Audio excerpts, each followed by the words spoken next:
Imagine for a moment that your mind at birth was truly a blank slate, a pristine canvas, unmarked by any innate tendencies, predispositions, or instincts, just waiting for the brushstrokes of experience to paint your personality, your abilities, and your very essence.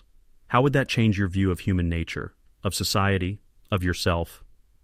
Welcome to CEO's Library, the 1% bookshelf, where we dive deep into the books that are shaping industries and driving innovation. I'm your host, and today we're exploring a book that challenges one of the most pervasive beliefs in modern intellectual thought, the idea of the blank slate. The book is The Blank Slate, The Modern Denial of Human Nature by Steven Pinker, and it's a tour de force that combines cutting-edge research in genetics, neuroscience, and evolutionary psychology to present a new view of human nature, one that's far from blank. But before we dive into Pinker's arguments, let's take a step back and understand what we mean by the blank slate theory and why it's been so influential in shaping our understanding of ourselves and our society. The concept of the blank slate, or tabula rasa in Latin, has a long and storied history. It was popularized by the 17th century philosopher John Locke, who argued that the human mind at birth is like a blank sheet of paper, waiting to be written on by experience. This idea was revolutionary at the time, challenging the prevailing notion that people were born with innate ideas or predetermined characteristics. Over time, the blank slate theory became deeply entrenched in social sciences, education, and popular culture. It appealed to our sense of fairness and equality. If we're all born as blank slates, then any differences between us must be due to our environments and experiences, not any innate qualities. This led to a strong emphasis on nurture over nature in explaining human behavior and abilities.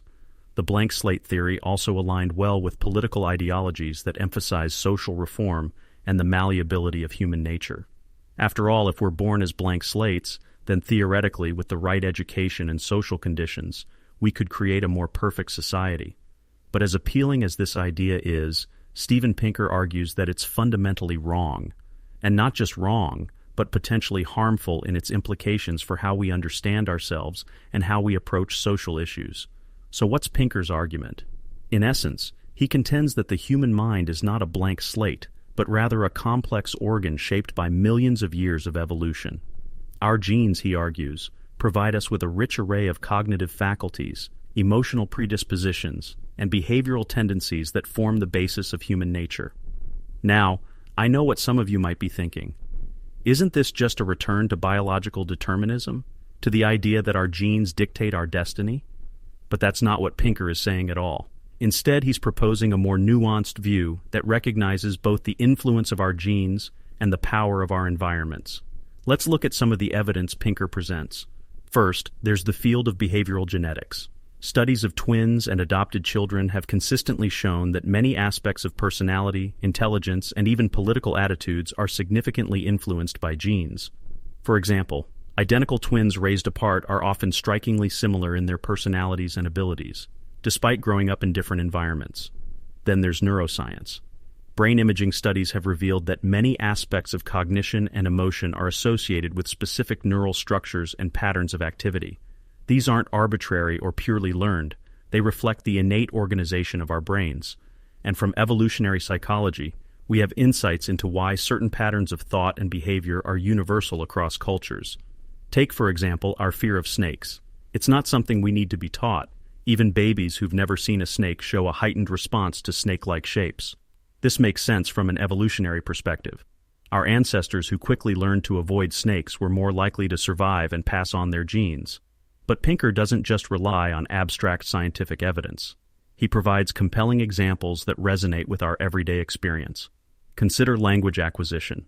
Children all over the world, regardless of their culture or the specific language they're exposed to, go through remarkably similar stages in learning to speak. They babble, then use single words, then two-word phrases, and so on. This suggests an innate capacity for language that unfolds as the brain develops. Or think about our moral intuitions. Studies have shown that even young children have a sense of fairness and reciprocity. They understand the difference between accidental and intentional harm.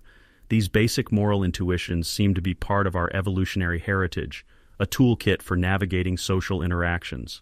Now, if we accept Pinker's argument, that we're not blank slates, but rather come equipped with a rich array of innate capacities and predispositions. What does that mean for how we think about ourselves and our society? Let's start with education. The blank slate view suggests that any child can learn anything, given the right environment and teaching methods. But if we recognize that children come with different innate strengths and weaknesses, we might approach education differently. Instead of a one-size-fits-all approach, we might focus more on identifying and nurturing each child's unique talents and abilities.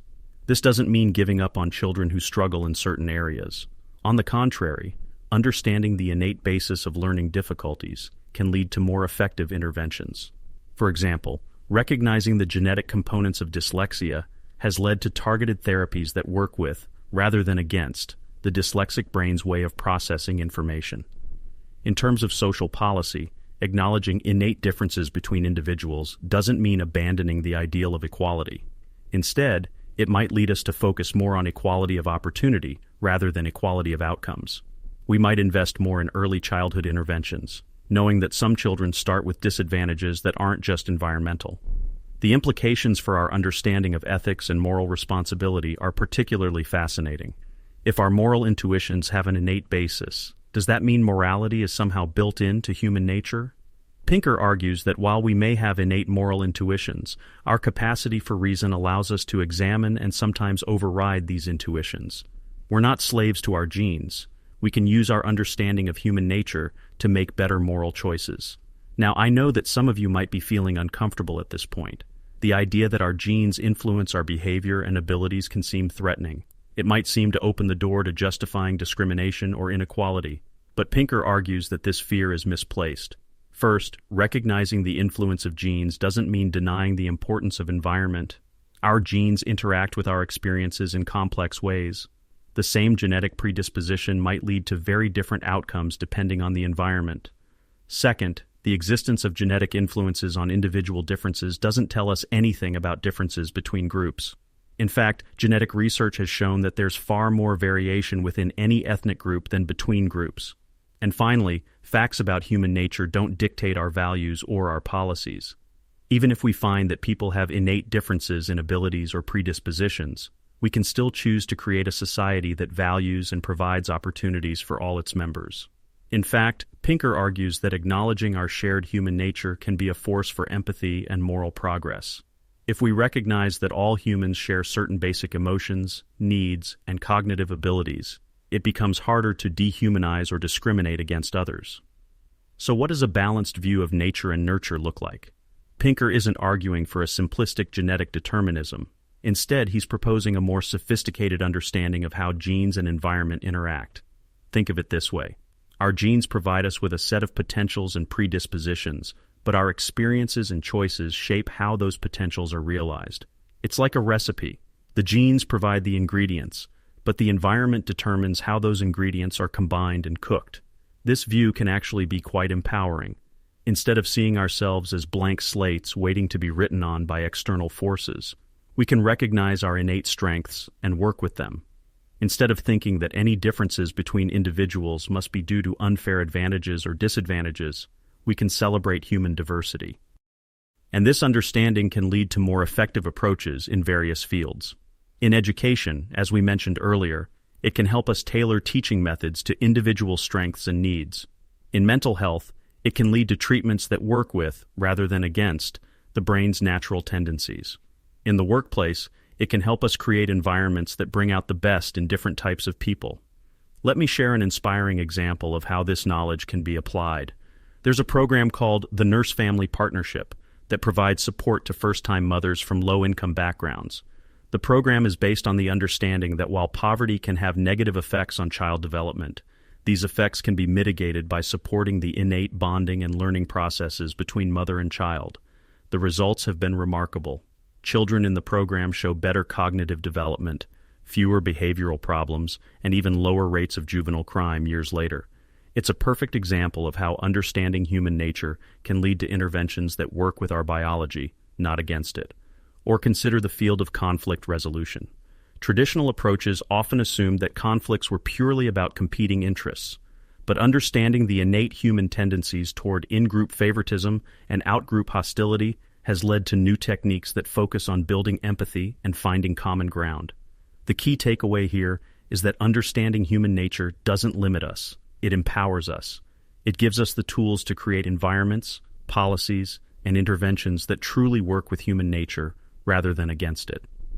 As we wrap up our discussion of the blank slate, I want to encourage you to reflect on your own beliefs about human nature.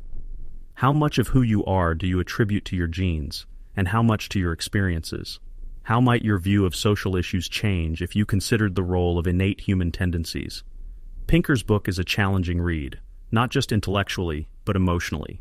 It forces us to confront some deeply held beliefs about human potential and equality. But it's also an incredibly enlightening and ultimately optimistic book. It presents a view of human nature that's rich, complex, and full of potential. If you want to dive deeper into these ideas, I highly recommend picking up a copy of The Blank Slate. You can find a link to purchase it in our episode description. And remember, understanding human nature is just the first step. The real power comes in how we use that understanding to create a better world for all of us. Thank you for joining me on CEO's Library, the 1% bookshelf. Until next time, keep reading, keep thinking, and keep growing.